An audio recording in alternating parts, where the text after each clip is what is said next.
عقلمندی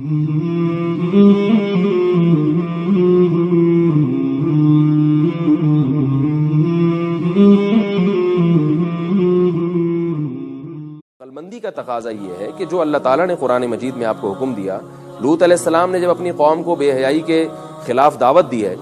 تو ان کے الفاظ کیا تھے؟ وَتَذَرُونَ مَا خَلَقَ لَكُمْ رَبُّكُم مِّنْ أَزْوَاجِكُمْ، اللہ نے تمہارے لیے عورت کو اور بیوی کو پیدا کیا ہے، تم نکاح نہیں کرتے، بیوی سے دور بھاگتے ہو اور عورتوں سے دور بھاگتے ہو. یعنی عورتوں کا دور بھاگنے کا مطلب ہی کہ جو قدرت نے ایک پروسیس رکھا ہے نکاح کر کے ان کے قریب جانا، اس پروسیس سے نہیں گزرتے ہو. اور جو اللہ نے تمہارے لیے راستہ بنایا نہیں ہے تم اس ذریعے سے اپنی خواہش کو پورا کرنے کی کوشش کرتے ہو، تو یہ کیسی حماقت کی بات ہے. یہی سوال آج بھی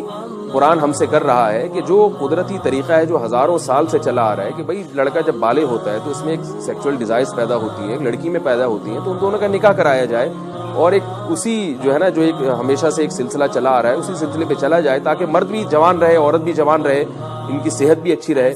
آپ اس طریقے کو چھوڑ کر آپ کوئی اور طریقہ اگر استعمال کرتے ہیں تو آپ مینٹلی بہت زیادہ ڈسٹرب ہو جائیں گے. لا الہ الا اللہ محمد